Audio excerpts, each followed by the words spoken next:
Good morning and welcome back to the One Celtic Fans View this morning.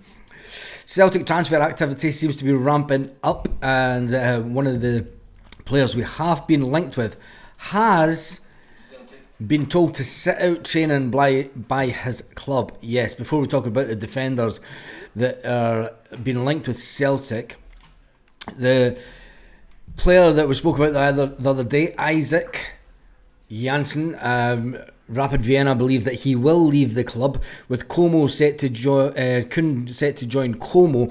Are Celtic about to spend the best part of £10 million on his replacement?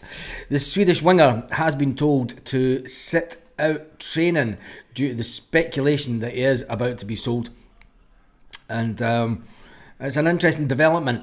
The fact that the fee seems to have risen quite rapidly for the 23-year-old over the last week is a bit of a surprise to everyone. There are another club in for the player, it's been suggested, but the fact that he's been pulled out of pre-season training camp, Brendan Rodgers is trying to get players in this week before we head to Portugal. It's a case of wait and see, isn't it? There's obviously a lot of stuff going on in the background at Celtic, and we just need to wait and see what players actually come in, because let's face it, we're getting linked with it's at the stage now, we're getting linked with a different player every single day, including this guy again, Scott McKenna. Yeah, we have been linked with him again, as well as several other defenders. Now, the fact that we've just let Rocky leave the building, Gustav Lagerbielke has left the building, leaves Brendan Rodgers with Austin Trusty, Cameron Carter-Vickers. We don't want to call him sick note, do we? I'm beginning to get worried about Cameron Carter-Vickers in the start of the season. It seems to be the fact that if he's had this operation, and Brendan Rodgers will want to make sure that we're getting adequate players for the Champions League game. And this is why I think that we're being linked with so many defenders, because let's face it, I don't think that the manager fully trusts the players that we have in defence at the moment. And even Cameron Carter-Vickers, the fact that once again he's on the treatment table over the summer, it will make it a bit, will he be ready? Will he be fit enough for the Champions League game? And I think that's the big worry that Brendan Rodgers and Celtic will have. So the defenders that we have been linked with, obviously the Scott McKenna one, that one was always going to come up again this summer. Celtic were taken aback by his wage demands last year. Could it be the fact that he went over to Gran Canaria and he didn't succeed at all, did he? The club that he went to ended up getting relegated in Spain, but there was a release clause in his contract. Now, at 28-year-old, he kind of fits the bill at Celtic a little bit. He brings in that little bit of experience. He brings in the Scottish quota for Champions League. There's a lot of tick marks that you could say, yeah, it could be a potential that Brendan Rodgers and Celtic could go down that route. He's got 42 caps for Scotland. Sits well with him and Tierney at the back. It would be interesting if Celtic were to go down that road. And then there's one that we spoke about yesterday, the Dutch defender Justin De Haas. He is another interesting prospect that Celtic could bring in, another towering player.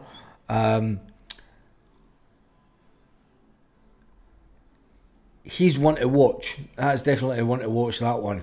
And then we've been linked with another one, and Etienne Ute, probably pronounced that wrong, but he is a bit of a giant actually, and he's a player that might interest Celtic fans, to say the least. We've got a picture of him up here yet. Let me get this picture up of him here. He's a player that is of interest to Celtic. With us letting a few defenders go, will Celtic go out and bring another couple of defenders in? We've got Dane Murray that's coming through the system at Celtic. He could be used as backup, but when it comes to the Champions League games, it looks like Celtic are going to go out and try and get a little bit of player that has a little bit more experience than what Dane Murray has. The Bawishka deal is very close apparently. Yeah, there's that, and I think there's 2 winger deals that might happen before the weekend, but we'll need to wait and see. Don't get me started on CCV. Last season I mentioned often picking up daft injuries. Rocky played better when called upon. Well, Rocky's left the building, hasn't he? So I think Cameron Carter-Vickers is a fantastic a player that he is. It will be concerning to Brendan Rodgers that his best player in defence is out injured at this time of the season. And let's face it, the first half of the season for Celtic is the most important part. If we've got to go through qualification, you've got all your most important games there to get us into the Champions League. We've got 1 qualifying game this year. Let's hope that we get through that. No, not too bad. I'm just laughing at Pork Chop Express comment. I did think that you would think that one was funny. Seen the resemblance from it myself, yes. I didn't want to say that this morning. But anyway, Celtic are over in Ireland, and they were honoured with a civic reception in Cork City Hall last night. Celtic Football Club were formally welcomed to Cork yesterday evening by the Lord Mayor, Fergal. Fergal hosted a civic reception, and it was quite good. Yeah, you seen Callum McGregor there, and big Adam Ida, and then they went to a shopping centre. They went to a shopping centre, JD Sports, and they had a little thing at JD Sports last night. Callum McGregor said last night he reflected on the warm welcome Celtic are saying. It was very special to be here in this building. It's nice to be part of it. As always with Celtic, such a warm reception in this part of the world. We're delighted to be here, and the hospitality that the guys put on was unbelievable. Callum McGregor paid tribute to the powerful bond between the club's Irish supporters and Celtic. Even though with the English Premiership, it dismays me to say that, but the English Premiership does have such a big pool in Ireland, which is unbelievable when you think of the history, but yet so many Irish do, whether we like it or not, now follow the likes of Liverpool, Manchester United, even Man City, and they travel over to games to that part of the world more than they do Celtic now. Which is sad. Hopefully we'll have a great game tonight, said Callum McGregor. This part of the world is always incredible. I'm actually privileged to be part of this and to be such an important figure for the club. For me to come here and represent the club in the right way, it's amazing to be part of. I'm so glad that I'm here. So glad that I'm going to face Cork tomorrow night in the Cork Super Cup. Yes, the Cork tongue twisted tide this morning, aren't we?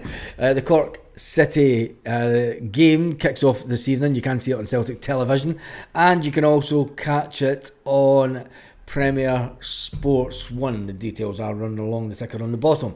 If you've got a Fire Stick, you'll be able to get them on either of them.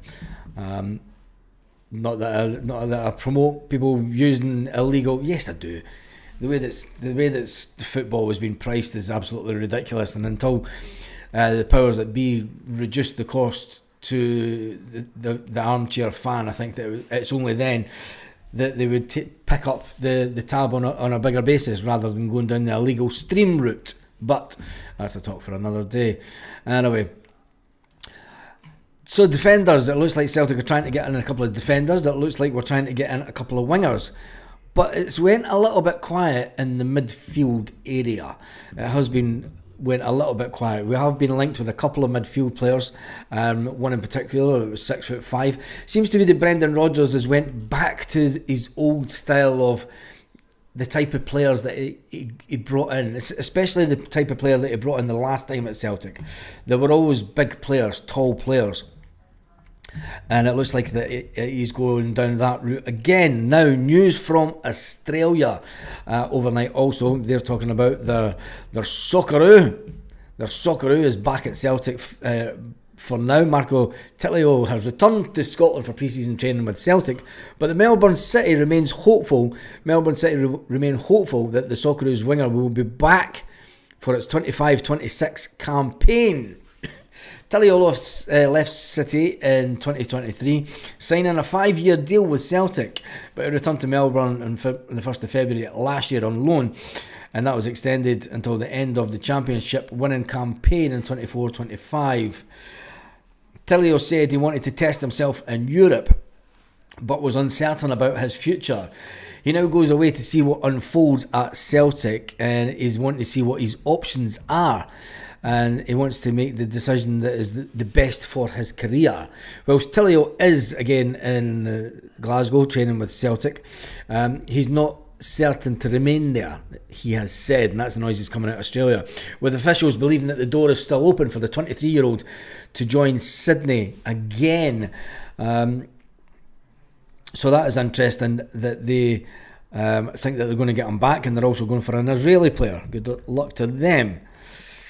So Marco Tilio doesn't know where his future lies at Celtic, and he thinks that he wants a crack at Europe.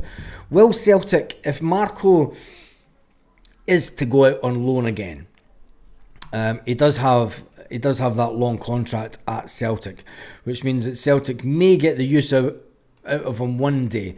But with the fact that Brendan Rodgers has seen the player again up close and personal, I wonder if they'll decide, we are bringing wingers in, there's no doubt about that. We've been linked with quite a few. The fact that Marco can play the same as all these wingers that have been linked to coming into Celtic. He could play on the left, he could play on the right, and he could play through the middle as the main striker. He is a bit shorter than the guys that are coming in, but he's contracted to Celtic until 2028. Now, his valuation has dipped down a bit from 1.5 million. He's only valued at around about 900,000 now. But I'm sure Celtic would value him more than that. Is there a possibility that Celtic could put him out on loan again this season to a European club to try and see if, it's not confirmed, but I think that we might get the benefit from Tilio in 7 years' time. It's an interesting one. I mean, he's contracted until 2028, so there's a good few years left on his contract. Should Celtic now put him out at another European team to see if he can hack it? I think the feeling that he had before, he was injured when he came to Celtic, and then he was getting nowhere in the team. So I wonder if Celtic will say, do you know what, we're going to put you out on loan to a European team. But then it's what European team do you put him out on loan to? That's the issue that Celtic have. Because you want him to be playing at a decent enough level, and you want to make sure that he's getting first team football as much as you can. So it's going to be an interesting one. The game tonight does kick off. We will be going live an hour and a half before kick-off time. It is at 7 o'clock, that will be Central European time. So it'll be 6 o'clock Celtic Park time, I think, is it? I can't remember. Yeah, so it'll be 6 o'clock Celtic Park time at 7 o'clock Central European time. So we will be going live an hour and a half before this game tonight. And obviously to talk about the team that Brendan Rodgers puts out. And then we'll be live at half time as well also. So make sure that you do join us for that. Send them to Shamrock Rovers. That'll be an interesting one. But let's be honest, he does have a bit of pace about him, Marco, doesn't he? And I always remember back to, there was one game that he played for Celtic, and he had some good foot movement, and he was homesick. He was a young kid, he was a young guy that was homesick. He didn't fancy the weather. It's 6 o'clock Celtic Park time. It should be a good game tonight. But what turns faster than milk? Scales. Terrible banter. So anyway, I wonder if Celtic will make any announcements this week with incoming transfers. will even confirm that the ones that are leaving have left. Osmond and Inamura are not the quality for Celtic, said football is for life. Well, it's interesting that you say that, because Brendan Rodgers has already said that Inamura is not first team option. He's not going to be a first team option. So I just think it's weird that you're saying that, football for life. And Osmond is a younger player that's come here to improve. He's overperformed, in my opinion. He's good enough. Looking forward to see Brendan. Yeah, I'm looking forward to see Brendan Rodgers line up tonight. Will Benji get some minutes in the first half? I think that you'll see that the three Irish players obviously getting game time. Liam Scales will get some game time. I think Liam Scales will get the first half. Will Adam Ida get the first half after Johnny Kenny got the game the other night? Will Adam Ida get the first half this game? Because Celtic will want to win this game. They want to turn on a bit of style this evening. So it's going to be interesting. Anyway, right, that's me done and dusted this morning. Why did we, or who bought the Japanese boy? Celtic bought him, Rodgers bought him. But they also come out and said that he's one for the future. You need to watch back some of the other lives, because we've been talking about the Celtic policy and the Celtic signing policy and how it has changed. You'll see a lot of players coming in this window that are not specifically for the first team, and they're not for the B team. So it's going to have you're all going to have your head completely scratching and thinking, why are we buying these players? For me, I think it is a change of policy. Anyway, on that note, have an absolutely fantastic day, and I'll see you an hour and a half before the game tonight, since it's an early kick-off. And might be on before, you never know, if Celtic release some information.